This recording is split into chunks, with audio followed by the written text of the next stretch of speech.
वलनब्लुवन्नकुम बिशैइन मिनल खौफि वल जु'i व नक़्सिम मिनल अम्वालि वल अनफ़ुसि वस्समरात वबश्शिरिस साबिरीन लज़ीना इज़ा असाबतहुम मुसीबतुन क़ालू इन्ना लिल्लाहि व इन्ना इलैहि राजिऊन उलाइका अलैहिम सलवातुम मिर रब्बिहिम व रहमह व उलाइका हुमुल मुहतदून। सदक़ल्लाहुल अलीयुल अज़ीम।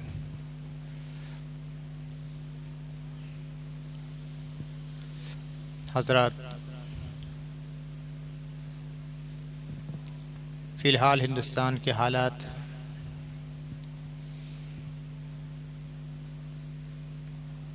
जैसे नागुफ्ता होते जा रहे हैं,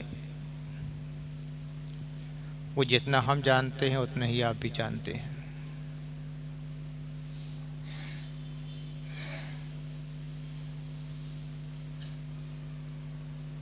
सियासी शोबदागरों ने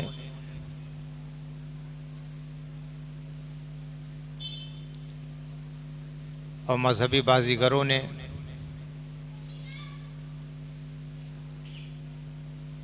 हमारे मुल्क वजीज़ हिंदुस्तान को जिस क़ारे मज़ल्लत में ढकेलने का तहैया कर रखा है, उससे हर मुसलमान अच्छी तरह वाकिफ़ है, बल्कि हर हिंदुस्तानी और बाशिंदगाने वतन उससे पूरी तरह बाखबर हो चुके हैं। मज़हब के नाम पर आज जो गंदा खेल खेला जा रहा है, वो हिंदुस्तान को तबाही के किस मकाम तक ले जाएगा, उसका सही अंदाज़ा भी आज नहीं हो पा रहा है। अभी बाराइश का मसला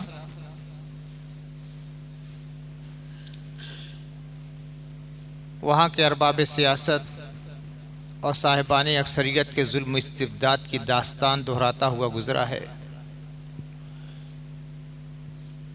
फिर संबल का वाक़या, वहाँ की तारीख़ी जामा मस्जिद, उस पर अक्सरियती फ़िरक़े का ये दावा कि ये मंदिर है हमारा, और फिर उस पर सर्वे का आदेश। फिर ताज़ा हादसा ये कि कुछ शरपसंदों का ये दावा कि ख्वाजा हिंद ख्वाजा गरीब नवाज़ वारिसुन नबी फ़िल हिंद हज़रत सैयदना शेख मोइनुद्दीन अजमेरी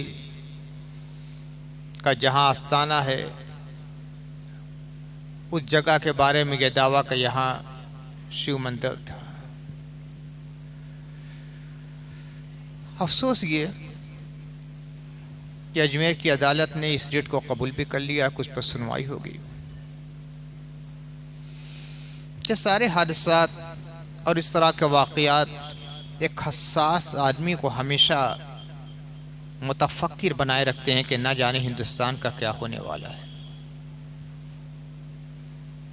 अभी चंद साल कबल बाबरी मस्जिद का कदिया सामने आया।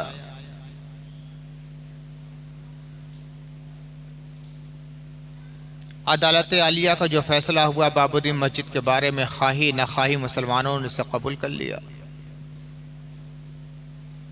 दिल पे पत्थर रखकर मुसलमानों ने सर झुका लिया और उस तारीख़ी सब्र व तहम्मुल का इजहार किया जिसकी मिसाल नहीं मिलती है। इतना बड़ा हादसा हो गया मगर मुसलमानों ने छू नहीं किया। क्यों? उन्हें अपने हिंदुस्तान से प्यार है। वो ये जानते हैं कि इस मसले को हम बढ़ावा देंगे तो हमारे हिंदुस्तान का इत्तेहाद पारा पारा हो जाएगा, हमारे मुल्क अजीज़ में आग लग जाएगी, इसलिए खामोश रह गए दिल पर पत्थर रखकर। लेकिन उन्हें क्या खबर थी कि एक फैसला न जाने कितने गलत फैसलों के दरवाजे खोल देगा। हिंदुस्तान आज़ाद हुआ था अंग्रेज़ों की ग़ुलामी से,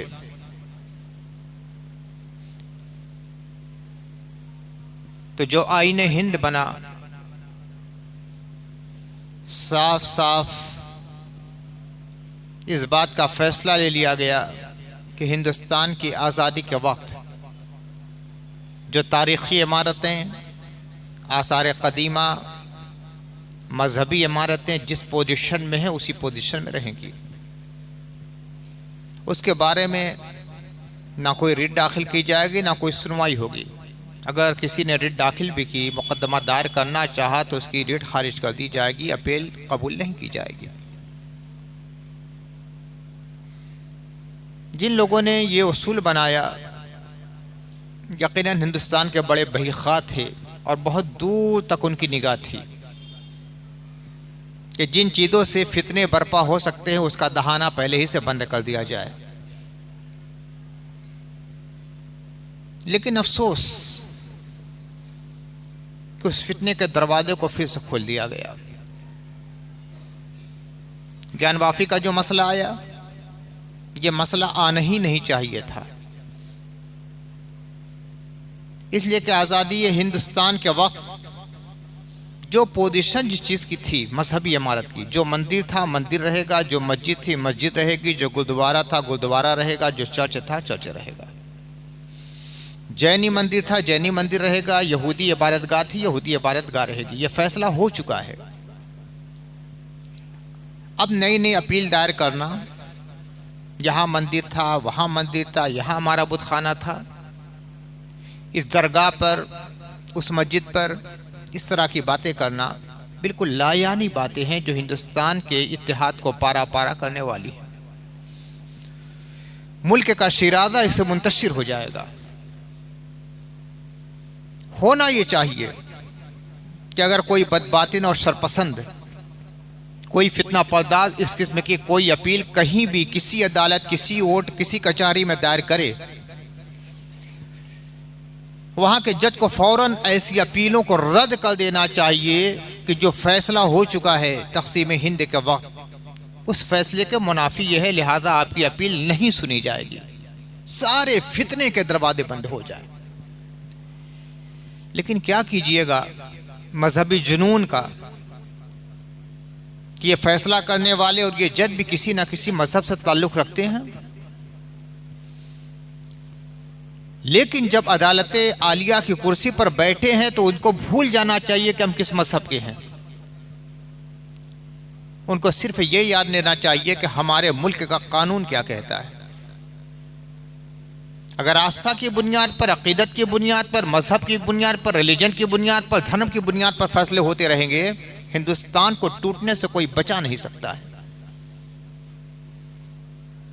बाबरी मस्जिद के फैसले के बारे में क्या हुआ था? अदालत साफ कह रही है कि किसी भी प्रूफ से यह साबित नहीं हुआ कि मंदिर को तोड़कर बाबर ने मस्जिद बनाई है। साफ लफ्जों में लिखा हुआ है, जजमेंट में बिल्कुल वजाहत के साथ कहा गया है। कोई प्रूफ नहीं मिला कि मंदिर को तोड़कर मस्जिद बनाई गई। अदालत ने साफ कहा कि रात के सन्नाटे में उस मस्जिद के अंदर मूरत रखी गई और उससे पहले बराबर नमाज हो रही थी। अदालत ने साफ कहा कि मस्जिद को मुनहदिम किया गया, यह शरपसंदाना अमल था। ये सारी बातें बतला रही कि ये मस्जिद है मस्जिद है मस्जिद है। लेकिन आखिर में फैसला क्या हुआ, ये उनको दे दी जाए।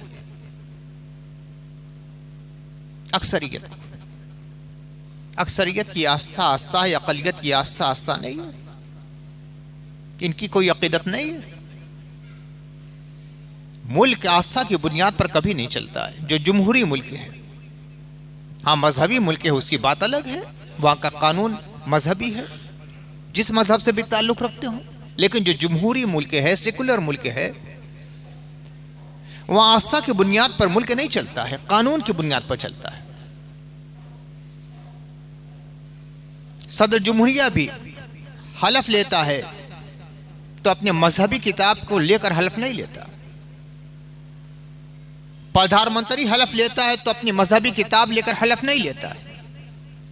कोई वजीर आला हलफ लेता है तो अपनी मजहबी किताब लेकर हलफ नहीं लेता है।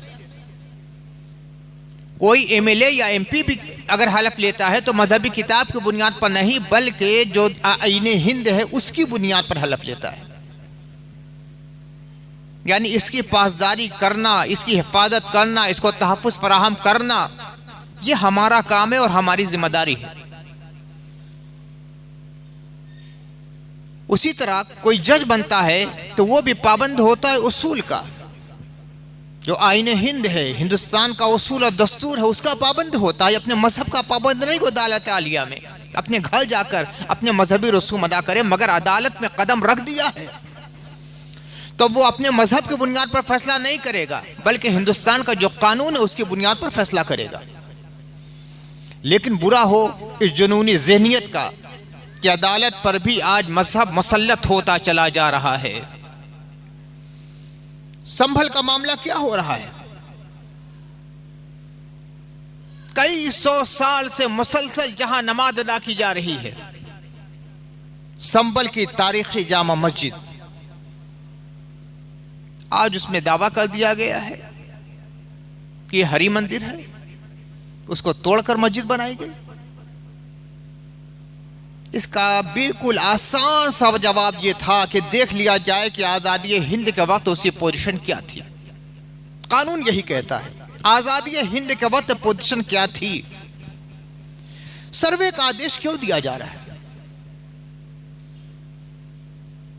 कानून का जो मंदिर है, अदालत है, वहां कानून को तोड़ा जाए तो फिर कानून का रखवाला कौन बचेगा?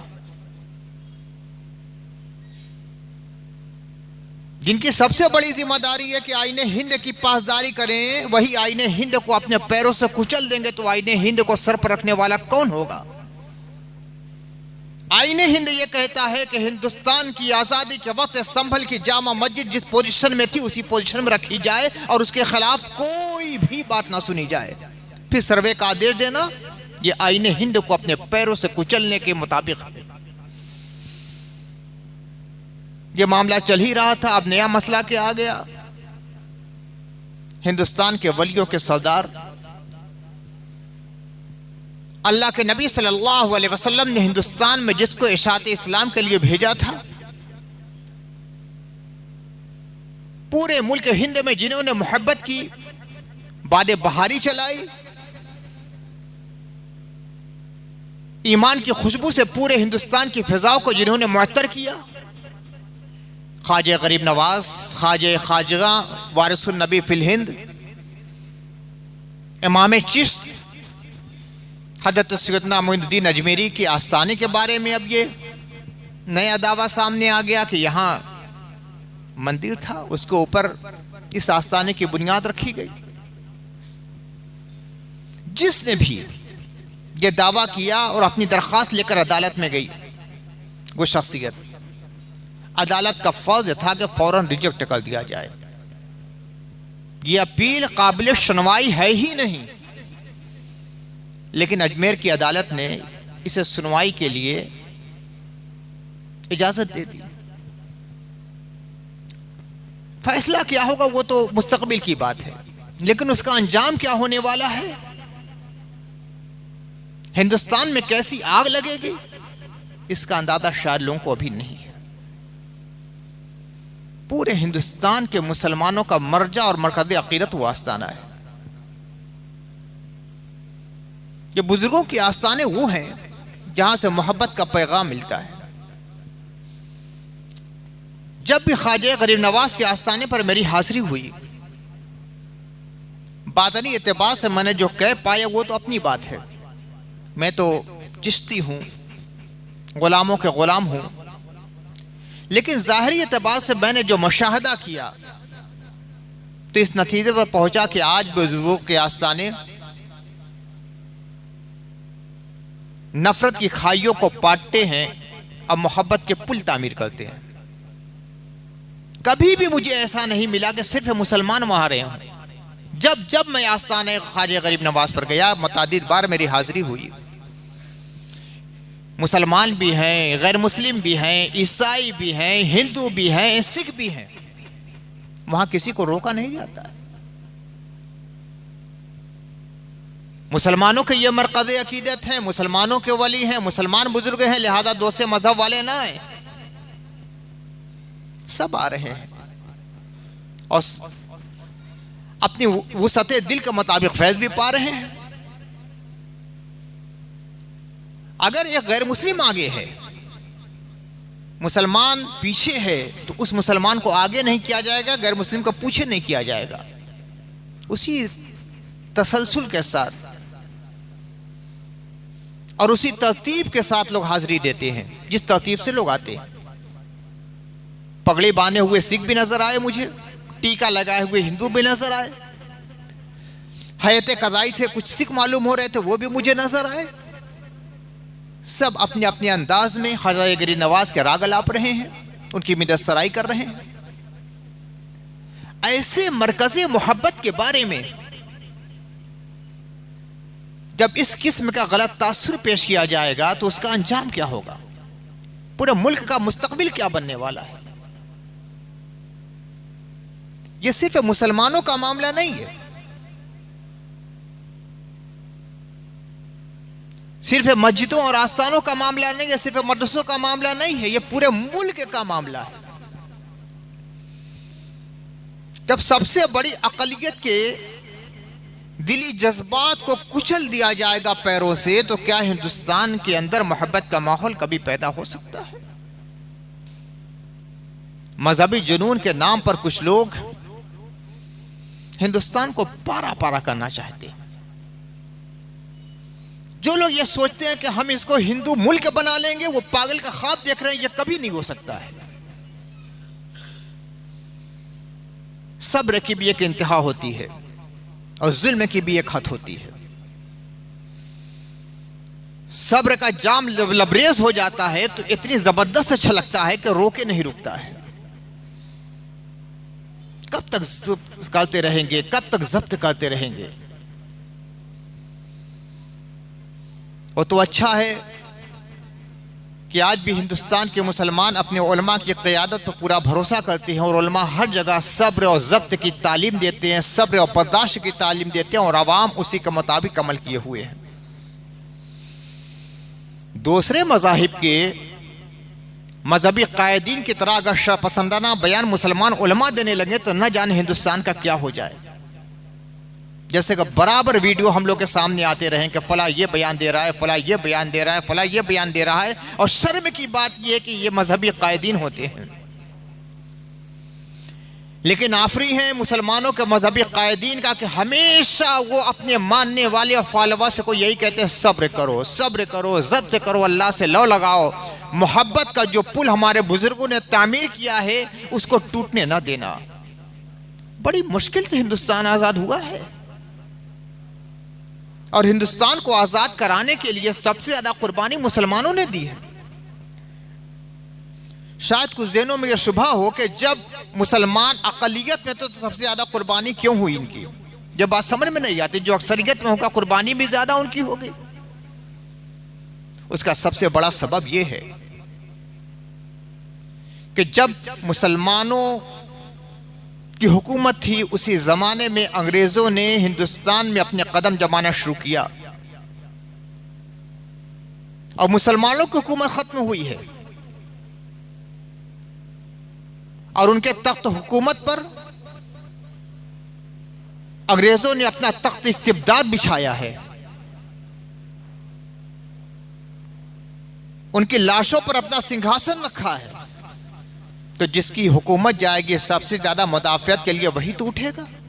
मुसलमानों को हुकूमत गई थी, लिहाजा मुदाफ़ियत के लिए सबसे ज़्यादा यही आगे आगे बढ़े और सबसे ज़्यादा शहादत का जाम नोश करने वाले यही थे। हज़ारों हज़ारों उलमा ने फांसी के फंदों को चूमा, हज़ारों उलमा के सीने गोलियों से छलनी किए गए, लाखों मुसलमान बच्चे यतीम हुए, मुसलमान औरतें बेवा हुई, उनके घर बर्बाद किए गए, ख़ानदान उजड़ गए। मगर उनका एक मिशन ये था कि हमारे हिंदुस्तान को ग़ुलामी से आज़ाद होना चाहिए। आज फिर कुछ लोग हैं कि ग़ुलामी की तरफ ले जाना चाहते हैं। वो ये चाहते हैं कि हिंदुस्तान के लोग हमारे बंधक बनकर रहे, हम जो कहें आमन्ना व सद्दना कह के तमाम मुसलमान सर झुका लें। कुछ लोग ये चाहते हैं कि हम कह दें कि दिन है तो तमाम हिंदुस्तानी दिन कह दे, हम कह दें कि रात है तो तमाम हिंदुस्तानी रात कह दे। अब ये नहीं हो सकता है। हिंदुस्तानियों ने गुलामी का जो कलादा अपनी गर्दन से तोड़कर फेंक दिया है, अब दूसरी बार गुलामी की जंजीर अपने पांव में डालने के लिए तैयार नहीं है। खुशी उस वक्त होती है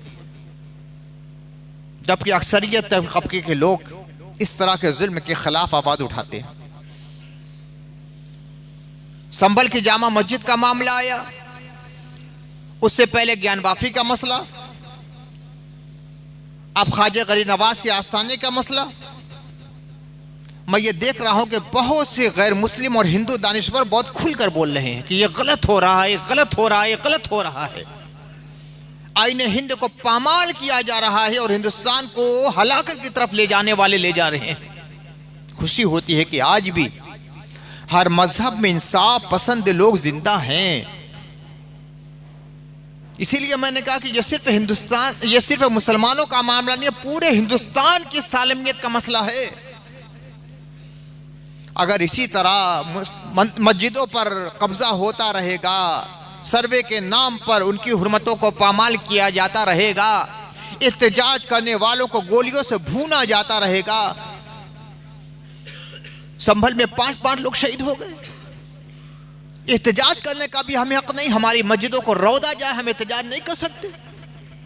कब तक ये चलता रहेगा? कब तक लोग हमारे सब्र और ज़ब्त का और तहम्मुल का और बर्दाश्त का इम्तिहान लेते रहेंगे? हिंदुस्तान के ज़ुलमा को और कायदीन को बड़ी संजीदगी के साथ इस मसले पर गौर करना चाहिए। अपनी पार्टी की बालादस्ती को जरा पसे पुश डालकर हिंदुस्तान की बालादस्ती के बारे में सोचना पड़ेगा। हर पार्टी का जिम्मेदार यह सोचता है कि किस तरीके से हमारी पार्टी मजबूत हो सकती है।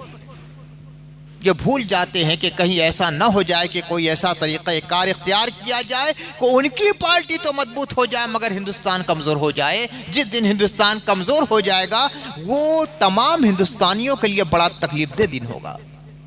अफसोस की बात है कि उसी रुख पर आज हिंदुस्तान जा रहा है। हिंदुस्तान को मजबूत करने के लिए नहीं सोचा जा रहा है, अपनी सियासी पार्टी को मजबूत करने के लिए लोग सोच रहे हैं और उसके लिए सारे हथकंडे इस्तेमाल किए जा रहे हैं।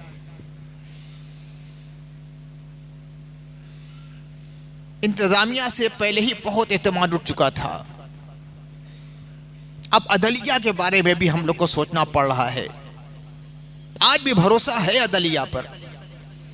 कुछ ऐसे फैसले आ जाते हैं गाहे बगाहे के हमारा एतमाद फिर से बहाल हो जाता है कि नहीं, अभी भी अदालत जिंदा है, इंसाफ जिंदा है, न्याय जिंदा है, कानून की पासदारी का जज्बा जिंदा है।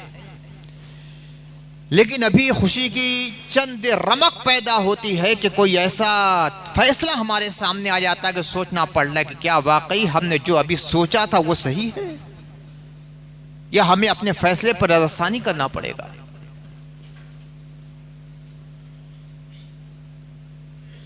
ऐसी अपीलों को फौरन मुस्तरद करने की जरूरत है और सबसे पहले आईने हिंद की पासदारी और उसका पासो लिहाज, ये सबसे अहम चीज है। आईने हिंद को छोड़कर हिंदुस्तान की सेकुलरियत को और उसकी जमहूरियत को बाकी नहीं रखा जा सकता और आईने हिंद के तहफ्फुज़ के लिए हर हिंदुस्तानी को आवाज उठाना चाहिए। अभी चंद दिन पहले जो वक्फ का मसला था और अभी चल रहा है, ये कोई मामूली मसला नहीं है। ये मुसलमानों के हुकूक में मुदाखलत का मसला है। आईने हिंद ने जिस चीज की हमें इजाजत दी है, हमें जिसका हक दिया है, जिसकी जिम्मेदारी हमें सौंपी है, उसके अंदर इंटरफियर किया जाए, मुदाखलत की जाए, हस्तक्षेप किया जाए, यह मुसलमानों की हक तलफी नहीं है, बल्कि आईने हिंद को अपने पैलों से कुचलने के मतरादिफ है।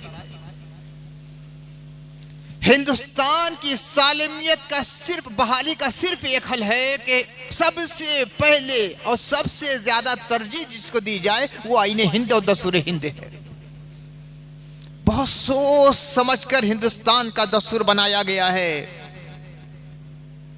न जाने कितनी रातों की नींदें हमारे बड़ों ने कुर्बान की हैं। हर मजहब के लोग मौजूद थे, मजहबी कायदीन भी हैं, सियासी रहनुमा भी हैं,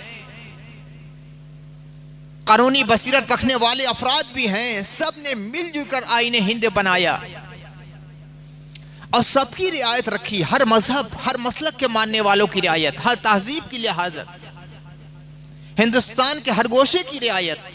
और सबका मकसद ये था कि ऐसा कानून, ऐसा आईन, ऐसा दस्तूर बना दिया जाए जिससे हिंदुस्तान पनप सके, फल सके, फूल सके और तरक्की की राह पे गामजन हो सके। और यह कहा जा सकता है कि एक जमहूरी मुल्क के लिए इंसान जो बेहतर से बेहतर आईन बना सकता है वो यही आईन है। और जाहिर सी बात है, इंसान का बनाया हुआ कानून खुदा के कानून के बराबर नहीं हो सकता है, लेकिन इंसान अपने महदूद दायरे इल्म इख्तियार में रहते हुए जो अच्छा से अच्छा कानून बना सकता है, उसकी मिसाल हमारा आईने हिंद है। लेकिन जिन लोगों को आईने हिंद के तहफ़्फ़ुज़ के लिए सबसे आगे होना चाहिए था, वही रह का आईने हिंद को पामाल करने की बात करते हैं, उसमें तब्दीली लाने की बात करते हैं, उसमें मुदाखलत की बात करते हैं, उससे हस्तक्षेप की बात करते हैं। यह चीज बड़ी तशवीशनाक है। जब आईने हिंद को कुचल दिया जाएगा तो हिंदुस्तान की सालमियत का जनाजा भी उठ जाएगा। फिर हिंदुस्तान नहीं रह जाएगा। हम जैसे लोगों को डर यही है कि फिर कहीं तक़सीम हिंद की नौबत ना आ जाए, और मुसलमान पूरी कोशिश करेंगे कि यह नौबत आने ना पाए। तक़सीम का दुख एक बार हम झेल चुके हैं, अब दूसरी बार इस दुख को झेलने के लिए हम तैयार नहीं हैं।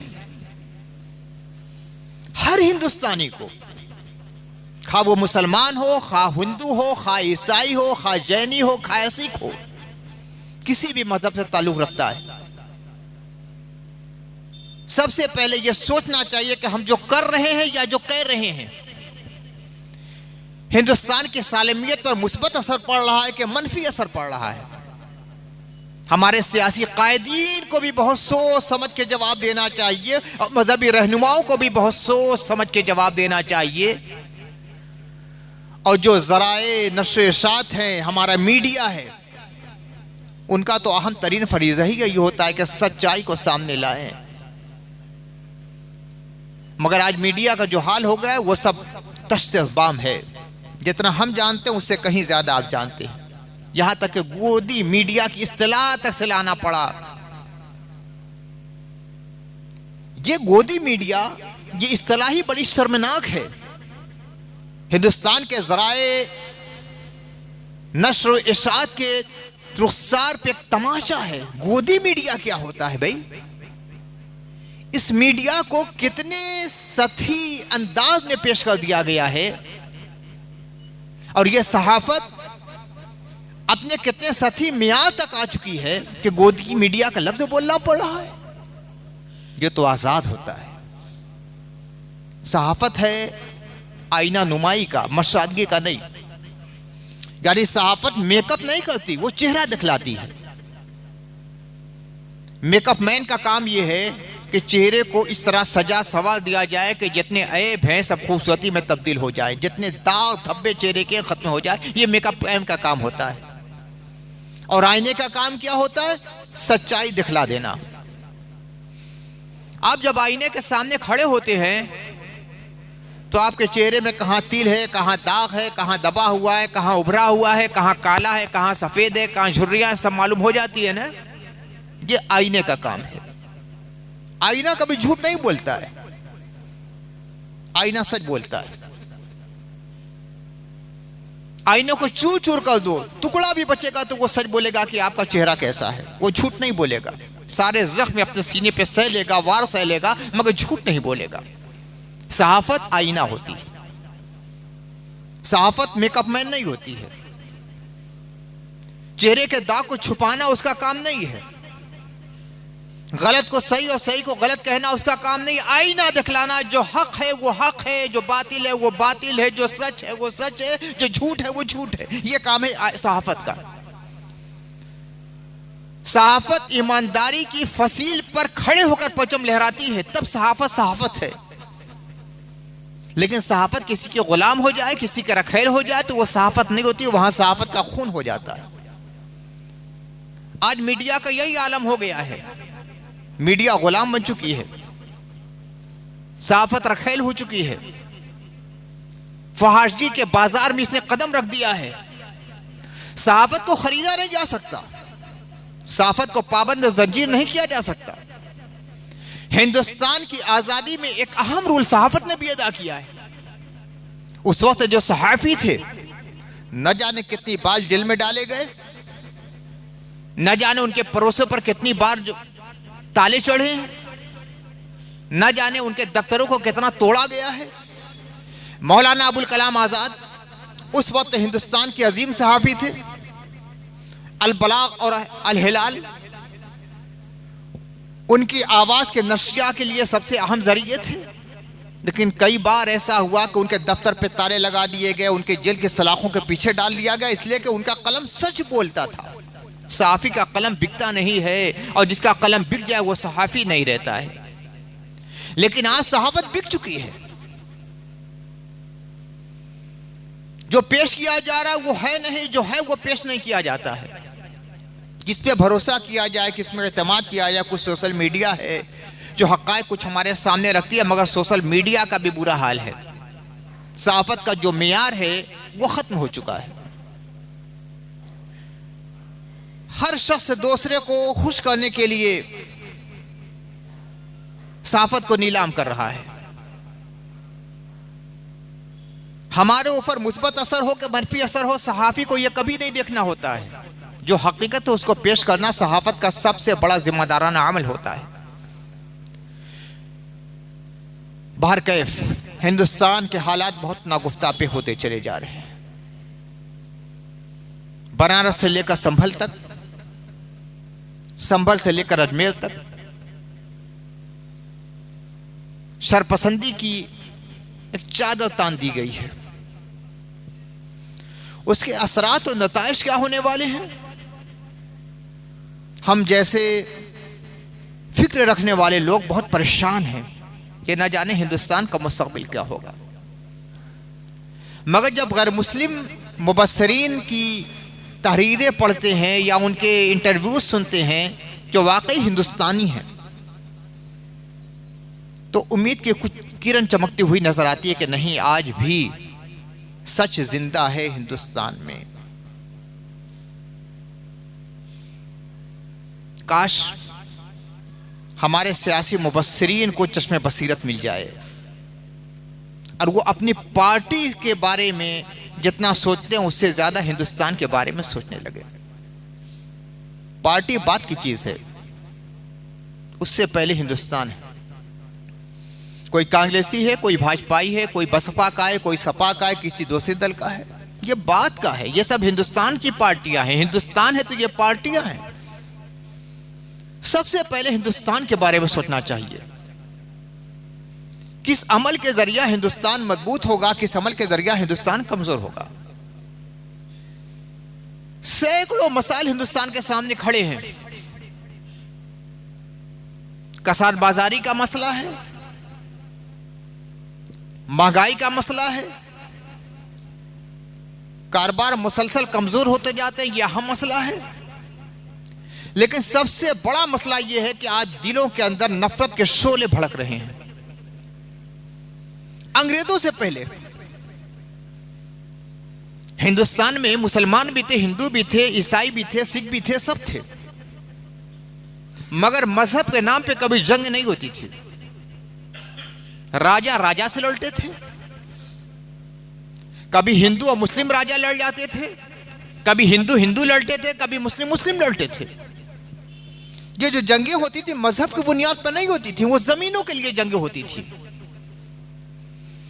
अगर मुसलमान राजाओं, मुसलमान बादशाहों और हिंदू राजाओं से जंगें हुई हैं, तो क्या हिंदुओं में जंगें नहीं हुई? हिंदू राजा से भी लड़ते थे, मुसलमान बादशाह से भी लड़ते थे, और मुसलमान बादशाह हिंदू राजा से और हिंदू राजा मुसलमान बादशाह से भी लड़ते थे। तो ये जो जंगें होती थी ये मजहब के नाम पर कभी नहीं हुई हैं। बहुत बड़ी गलतफहमी ये पैदा की जा रही है। मजहब के नाम पे ये जंगें नहीं होती थी। हिंदू राजा चाहता था कि हमारा रकबा वसी हो जाए, मुसलमान बादशाह समझता था कि मेरा रकबा वसी हो जाए। अपने खित्ते हुकूमत को बढ़ाने के लिए जंगें होती थी, मजहब के नाम पर कभी नहीं हुई। अंग्रेजों के आने से पहले कभी मजहब के नाम पर हिंदुस्तान में जंग नहीं होती थी। तारीख की यह सदाकत भी है कि मुसलमान बादशाह के दरबारियों में बड़े बड़े हिंदू नजर आते हैं, हिंदू उमरा नजर आते हैं, राजा नजर आते हैं, उनके मातहत काम करने वाले, उनके मातहत जंगे करने वाले। हिंदू राजाओं के दरबार में बहुत से मुसलमान नजर आते हैं और वफादारी का सबूत देते हैं। हिंदू राजाओं के साथ मिलकर मुसलमान बादशाहों के खिलाफ जंगे लड़ते हैं, और मुसलमान बादशाह के माताती में रहने वाले हिंदू राजाओं से जंगे करते थे। यह सब तारीखी हकायक है। अगर मजहब के नाम पर यह जंग होती तो हिंदू राजाओं से जंगे ना करते और मुसलमान बादशाहों से जंगे ना करते, लेकिन ये सब हुआ है। ये जो वनाफरत की दीवार उठाई है ये अंग्रेजों ने किया है। सबसे पहले यह काम किया कि निसाब तालीम बदल दिया, तारीख को बदला। तारीख पर सबसे ज्यादा जुल्म करने वाले ये तन के गोले और मन के काले अंग्रेज थे।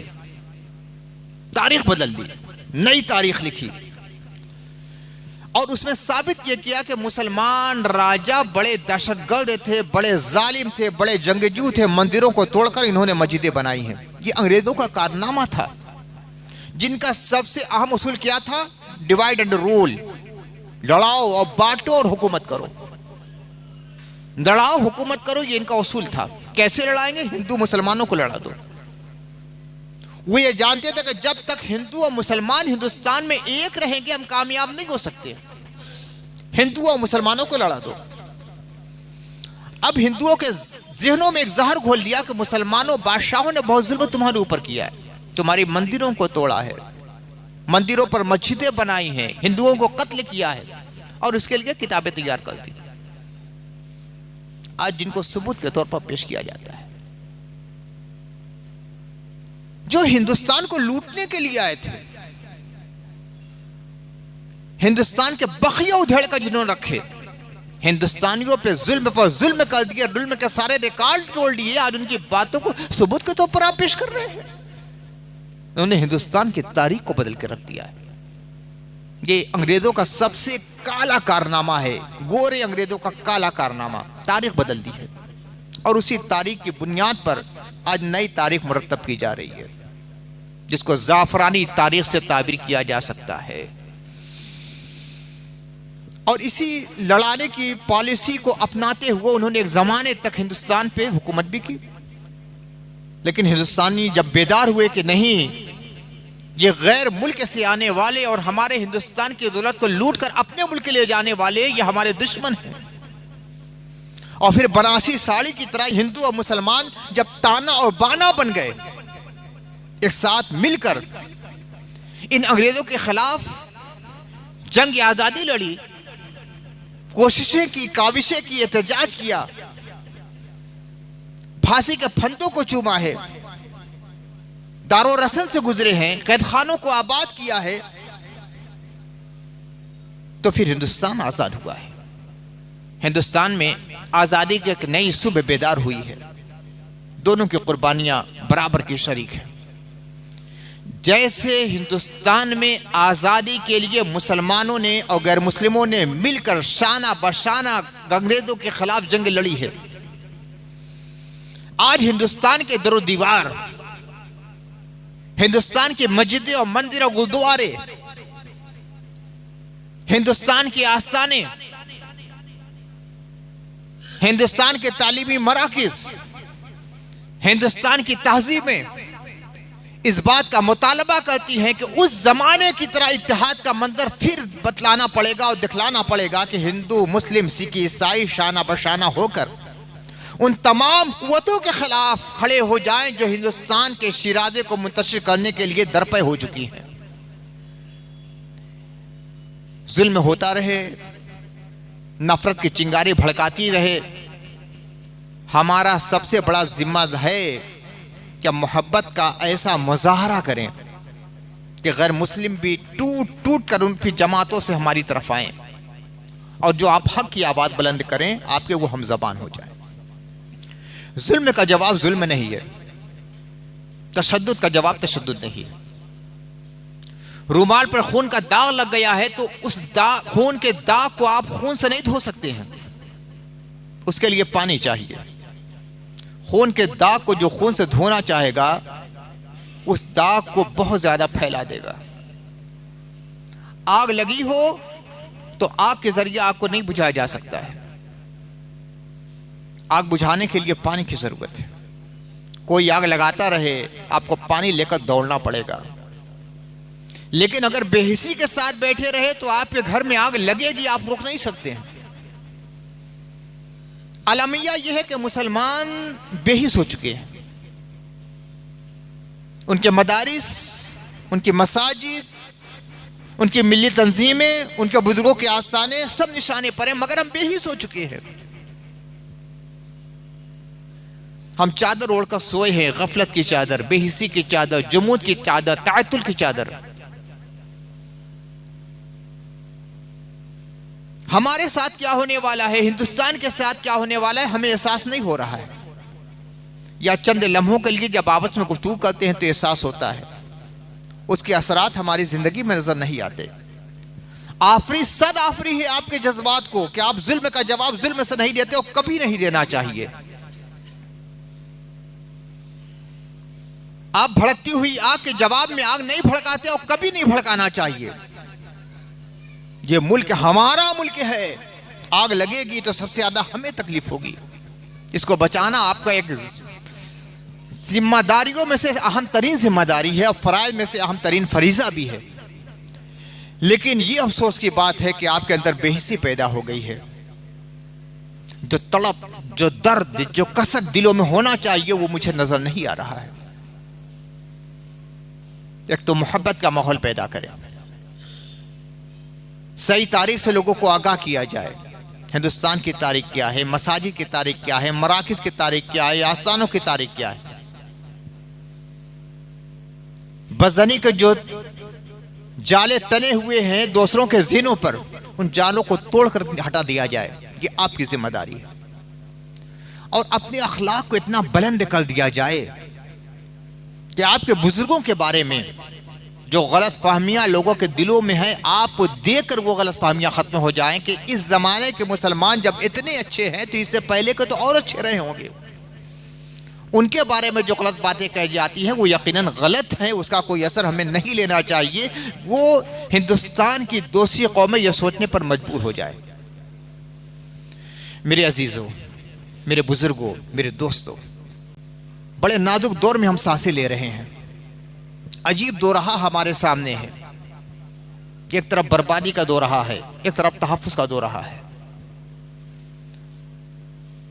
आपको तहफ़्फ़ुज़ के दो राहे पर कदम बढ़ाना पड़ेगा। जो रास्ता तहफ़्फ़ुज़ की तरफ जाता है, एक हलाकत की तरफ जाने वाला है, एक बका की तरफ जाने वाला है। अगर दो राहे पर खड़े होकर तज़ब्ज़ुब की सूरत में आप खड़े रहे कि इधर जाए कि उधर जाए, इधर जाए कि उधर जाए, तो हलाकत के जो शोले बढ़ रहे हैं आप उसकी लपट में आ जाएंगे।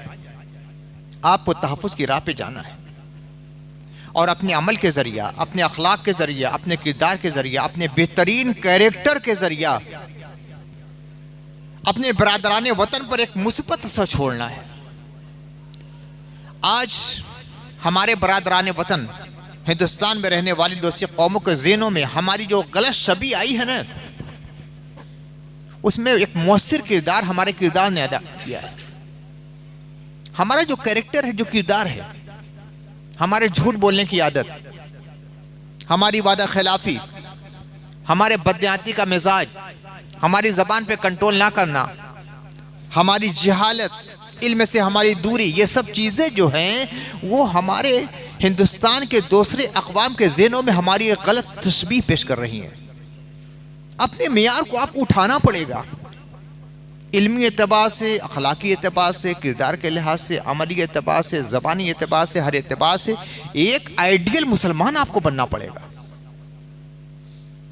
बहुत सी बातें जो गलत तारीखें पेश कर कर उनके ज़हनों में पैदा की जा रही हैं वो खुद ब खुद दूर हो जाएंगी। आपको देख कर लोग आपके मज़हब के कायल होते जाएंगे।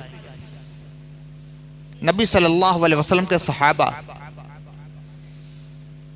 और अल्लाह के रसूल और सहाबा की ज़िंदगियों को अपना आइडियल बनाने वाले हमारे असलाफ, इनकी शख्सियतें इतनी पाकीज़ा हुआ करती थीं, इनके किरदार इतने मुअस्सिर हुआ करते थे कि इस्लाम की इशाअत में बहुत अहम रोल अदा किया करते थे। उनकी ज़बान, उनका किरदार, उनकी सीरत, उनका चाल चलन, उनके आदात व अतवार, ये सब चीज़ें दूसरों को इस्लाम की तरफ कन्वर्ट होने के लिए सबसे अहम रोल अदा करती थी। ला इकराहा फिद्दीन, इस्लाम में जबर नहीं। ख्वाजा हिंद जब हिंदुस्तान में तशरीफ़ लाए तो मुसलमान तो थोड़े से थे, लेकिन ख्वाजा गरीब नवाज और उनके मुतक़दीन और उनके साथियों ने अपने किरदार के ज़रिया ऐसा नक्श जली दिलों पर मुतसम फरमाया है कि जिसकी बिना पर लोग जूख दरजूख हल्का बगोशी इस्लाम होते चले गए। ये अखलाक की ताकत थी, ये किरदार की क़ुव्वत थी। हमारे यही क़ुव्वत कमज़ोर पड़ गई है और जिसकी वजह से तरह तरह के मफासिद का शिकार हम हो चुके हैं। हमें अपने अखलाक को बहुत बुलंद बनाना पड़ेगा, बहुत बुलंद। अपने तालीमी मियार को भी बहुत ऊंचा करना पड़ेगा। सबसे पस्तों में सबसे पस्त तालीमी एतबार से हम हो चुके हैं। जिस इस्लाम की सबसे पहली तालीम थी इक़रा बिस्मि रब्बिकल लज़ी खलक़, कुरान की सबसे पहली आयत कही नाज़िल होती इक़रा बिस्मि रब्बिकल लज़ी खलक़, पढ़ो अपने रब के नाम से जिसने पैदा किया। नमाज का हुक्म बाद में, रोज़े का हुक्म बाद में, ज़कात का हुक्म बाद में, हज का हुक्म बाद में, तमाम फ़राइज़ और वाजिबात की बातें बाद में, तमाम जिम्मेदारियां आपके सर पर बाद में मुसल्लत की गई हैं। सबसे पहले जो जिम्मेदारी आपको दी गई है वो ये इक़रा, पढ़ो पढ़ो पढ़ो। जिस कौम की सबसे पहली तालीम ये दी गई है वही कौम पढ़ने में आज सबसे पीछे है। पिछड़ों से भी पिछड़ गए आप। ये किसका कसूर है? ये सब हमारा कसूर है। अगर तालीम के एतबार से क़ियादत के मंजिल पर आज फायज होते तो आज ये दुख के दिन हमें देखना ना पड़ते जो आज हमारे सामने हैं। सब आपका फॉलो करते, सब आपकी तकलीद करते, सब आपके पीछे पीछे चलते कि मुसलमान इतना आगे हैं तो इनकी तरक्की का राज क्या है। आपकी जुस्तजू में रहते, तजस्सुस होता कि इनके पास कामयाबी की कौन सी शाकलीद है। और जब ये मालूम होता कि इनकी कामयाबी की शाकलीद इल्म है, एजुकेशन है, विद्या है, ज्ञान है, तो आपका फॉलो किया जाता। आपकी सोबत में लोग बैठते, आपके किरदार से लोग कस्बे फैज करते और हिंदुस्तान का माहौल कुछ और होता। अब से भी बेदारी की लहर पैदा कीजिए, तालीम हासिल कीजिए, अपने बच्चों को ऊंची से ऊंची तालीम दिलाइए और अपने अंदर ईमानी अखलाक पैदा कीजिए। अगर दो काम आपने कर लिए, हिंदुस्तान की सियासत का धारा बदल जाएगा। आप ये चाहते कि हमारा लीडर, हमारे नेता तैयार हो जाए, सब बदल जाए, कभी नहीं होगा। अपने इनकलाबी कैफियत अपने अंदर पैदा कीजिए और सबसे पहले दाखिली इनकलाब अपने मुआशरे को गुजारिए, तालीमी इनकलाब पैदा कीजिए, फजूल खर्ची से बचिए, अपनी जिम्मेदारों को आप महसूस कीजिए और ईमान के जो तकाज़े हैं उसको पूरा करने की कोशिश कीजिए। फिर दुनिया की किसी ताकत के अंदर ये जुर्रत नहीं है कि आपको झुका सके और आपको पामाल कर सके और आपके मसाजिद और आपके माबिद पर कोई गंदी निगाह डाल सके। इतना मजबूत आप बन जाइए। एक वक्त लगेगा, बहुत पीछे हो चुके, बहुत पीछे हो गए, वक्त लगेगा, लेकिन जिस दिन आपने सही राह पे कदम रख दिया, समझ लीजिए कि वही इनकलाब का ताज़ा झोंका चलाने के लिए तैयार है। अल्लाह ताला हमें और आपको तौफीक अमल अता फरमाए।